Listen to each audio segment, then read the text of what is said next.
तर फ्रेंड या व्हिडिओमध्ये आपण डिस्कस करणार आहे निफ्टी बँक निफ्टी आउटलुक सोबतच इंटरडेमध्ये कशाप्रकारे ट्रेड प्लॅन करू शकतो त्यामागचं लॉजिक काय असणार आहे. तर आता आपण स्टार्ट करूया. सगळ्यात पहिल्यांदा आपण थोडंसं ग्लोबल मार्केट बघूया. आज जे मार्केटमध्ये फॉल आला होता वन ऑफ द रिझन होतं की US मार्केट काल भरपूर मोठ्या प्रमाणात डाऊन साईडला आला होता आणि त्याचाच इम्पॅक्ट आपल्या मार्केटवरती पण झाला होता. बट आजचं जर का आपण बघायला गेलो US मार्केटमध्ये चांगली रिकव्हरी आपल्याला बघायला भेटते स्टील नाव.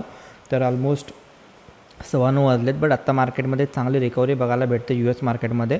आणि त्यानंतर जर का आपण गिफ्ट निफ्टीचं का बघायला गेलो तर गिफ्ट निफ्टी पण चांगलं गॅपअप इंडिकेट करत आहे. म्हणजे याचा अर्थ सिम्पल आहे की उद्याच्याला प्रोबॅबिलिटी जास्त आहे की मार्केट गॅपअप ओपन होऊ शकतो. करंटली जर का आपण बघायला गेलो ॲज पर टेक्निकल जर का इथून जर का आपण चेकआउट करायला गेलो तर मल्टिपल टाईम मार्केट इथं हॉल्ट केला होता. प्रिव्हियस सपोर्ट घेतले होते, एक रिव्हर्सल आला, त्यानंतर हा पुलबॅक डाऊन साईडला रिट्रेसमेंट आणि आज एक आपल्याला चांगली हेल्दी कॅन्डल आपल्याला बघायला भेटलेली आहे. ओके, आता इंटरेस्टिंग राहील जर का मार्केटमध्ये उद्याच्याला गॅपअप जसं की आपल्याला दिसते करंटली की गिफ्ट निफ्टीप्रमाणे इंडिकेट होते की उद्या मार्केट गॅपअप ओपन होऊ शकते. तर जर का आपण इथून चेकआउट करायला गेलो तर जे बजेट डे होता, बजेट डेचा जो लो होता आणि बजेट डेचा जो हाय होता ऑलमोस्ट त्याच्यामध्ये जोपर्यंत मार्केट आहे तोपर्यंत मार्केटला पूर्ण चॉपी राहू शकते. जोपर्यंत मार्केट ह्या दोन रेंजच्या मध्ये तोपर्यंत प्रोबॅबिलिटी आहे की मार्केट साईडवे दाखवू शकते.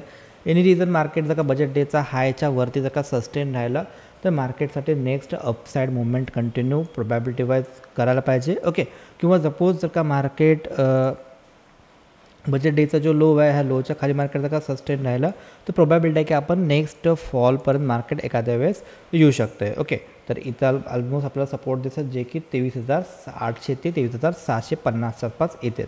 आता इंटरेस्टिंग आहे की जर का मार्केट उद्याच्याला गॅपअप जर का ओपन झाला तर कोणत्या लेवलला आपल्याला एंट्री प्लॅन करणं गरजेचं आहे. फर्स्ट थिंग की जर का मार्केट जर का गॅपअप जर का झाला तर हे जे प्रिव्हियस जे आपले रेजिस्टन्स होते किंवा प्रिव्हियस जे आपले हे जे रेजिस्टन्स होते तिथं मल्टिपल टाईम मार्केट रेजिस्टन्स करून डाऊन साईडला आलं. आता मार्केट बघा जर का डायरेक्टली ह्या लेवलच्या आसपास कुठं पण ओपन झाला 24,700 पासून 24,600च्या आसपास जर का कुठं पण मार्केटचं ओपनिंग आला तर पहिला बघायला पाहिजे की मार्केट कशा प्रकारे रिॲक्ट करते. जसं की काल न्यूज आली, न्यूज रात्री US मार्केटमध्ये थोडीशी खराब होती, US मार्केट थोडंसं पडला होता. आपलं पण मार्केट न्यूजला रिॲक्ट केलं, मोठा गॅपडाऊन बघायला भेटला. त्यानंतरनं 15 मिनिटचा मार्केटनं हाय क्रॉस करला, सस्टेन राहिला आणि ती साईड मार्केट कंटिन्यू केला होता. तर जनरली असं प्रत्येक वेळी होईल असं नसतं, जनरली ते ट्रॅप पण करतं आहे. तर आपल्याला एक गोष्ट लक्षात ठेवायची आहे, मोठा गॅपअप जर का झाला, चुकून जर का मोठे गॅपअप झाला, मार्केट जर का ह्या लेवलच्या आसपास जर का आला तर थोडंसं वेट करू. मार्केट कशाप्रकारे प्राईस ॲक्शन तयार करते त्याप्रमाणे आपण ट्रेड प्लॅन करू शकतो. फॉर एक्झाम्पल जर का मार्केट ह्या लेवलच्या आसपास आला 24,700 पासून 24,600च्या आसपास जर का आला आणि जर का आपल्याला निगेटिव्ह प्राईस ॲक्शन जर का दिसला तर सिम्पल आपण त्याच्यामध्ये डाऊनसाईडचा ट्रेड प्लॅन क्रिएट करू शकतो आहे. बट जर का मार्केट गॅपअप झाला आणि मार्केट गॅपअप झाल्यानंतर मार्केट डाऊनफॉल आला बट सस्टेन होऊन जर का परत अपसाईड जायचा प्रयत्न केला तर ते जे रेंज तयार करेल त्या रेंजचा ब्रेकआउट किंवा ब्रेकडाऊनला आपण ट्रेड प्लॅन करू शकतो आहे. Simple thing. आता सपोज जर का मार्केट फ्लॅट ओपन झाला, सपोज एनी रिझन कारण की अजून मार्केट चालू आहे, अजून त्यांना 1.5-2च्या आसपास क्लोज होणार, बट मार्केट जर का फ्लॅट ओपन जर का झाला, कन्सॉलिडेट केला आणि जर का इथून जर का आपण चेकआउट करायला गेलो तर ही जी ट्रेंड लाईन आहे कंटिन्यू इथंपर्यंत येते आणि याच्यावरती जर का मार्केट सस्टेन राहिला 24,550च्या वरती जर का मार्केट सस्टेन राहिला तर आपण एक अपसाईडचा ट्रेड प्लॅन याच्यामध्ये क्रिएट करू शकतो आणि टार्गेट समथिंग 24,600 ते 24,700च्या आसपास राहू शकतील. ओके, आणि जर का ह्या लेवलच्या आसपास जर का आला निगेटिव्ह प्राईस ॲक्शन दाखवला तर आपण डाऊनसाईडचा ट्रेड प्लॅन कंटिन्यू करू शकतो आहे. इफ एनी रिझन चुकून जर का मार्केट गॅपडाऊन जर का झाला, कारण की आज जे मार्केट गेले हे सिंगल डायरेक्शन अपसाईड गेले, स्लोली अपसाईड गेले. चुकून जर का मार्केट हे जे लोज आहे म्हणजे 24,300 किंवा याच्यामध्ये जर का आपण बघायला गेलो 24,350 इथून जर का मार्केट डाऊनसाईडला आला तर मार्केट चॉपी राहू शकते. मार्केटच्या जवळ एक स्पेस भेटेल जी की टॉप साईडला 24,500 आहे, बॉटम साईडला 24,200 हा एक स्पेस आहे. ह्याच्यामध्ये जर का मार्केट राहायचा प्रयत्न केला तर मार्केट थोडंसं साईडवे राहू शकते. ओके, आता येऊया आपण बँक निफ्टीमध्ये कशाप्रकारे आपण ट्रेड प्लॅन करू शकतो. फॉर एक्झाम्पल जसं की आपण काल पण डिस्कस केलं होतं निफ्टीमध्ये चुकून जर का मार्केट हा जो लो आहे ओके ऑलमोस्ट 24,100 पासून 24,150च्या आसपासचा हा जो लो आहे ह्याच्या आसपास चुकून जर का ओपन झाला, कन्सॉलिडेशन करून जर का डाऊन साईडला लेग ब्रेक केला तर आपण डाऊन साईडचा ट्रेड प्लॅन करू शकतो आहे. ओके, आता आपण या बँक निफ्टीमध्ये कशाप्रकारे आपण ट्रेड प्लॅन करू शकतो. जर का आपण बँक निफ्टीला बघायला गेलो ऑन डेली टाईम फ्रेम तर मार्केटने याच्यामध्ये ब्रेकआउट दाखवला, त्यानंतर हे रिट्रेसमेंट आहे, इथं डोजी टाईप ऑफ सिनारिओ बनला आहे.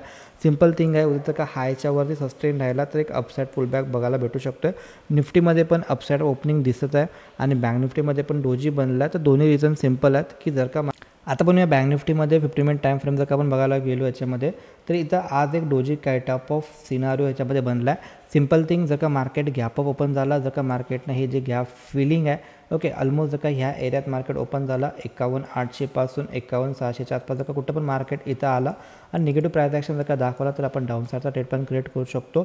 जर का मार्केट फ्लॅट ओपन राहिला, कन्सॉल्टेशन करून जर का हायच्या वरती जायला लागला तर याच्यामध्ये एक गॅप आहे, तिथंपर्यंत आपण टार्गेट प्लॅन राहिलं पाहिजे त्या लेवलच्या आसपास.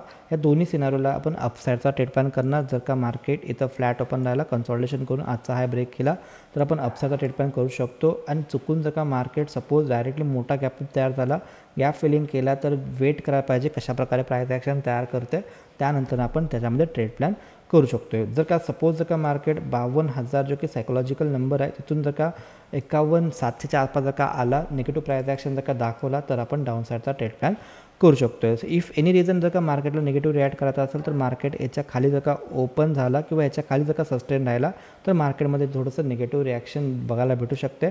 मग ह्या कंडिशनला सपोज जर का 50,556चं जे लेवल आहे इथं कन्सॉल्टेशन करून जर का त्यानं ब्रेक केला आणि डाऊनसाईडला सस्टेन राहिला तर आपण डाऊनसाईडचा ट्रेड प्लॅन करू शकतो. होप तुम्हाला समजलं असेल. जर का व्हिडिओ आवडला असेल then definitely like and share करू शकता. भेटू आपण नेक्स्ट व्हिडिओमध्ये. तोपर्यंत जय हिंद, जय महाराष्ट्र.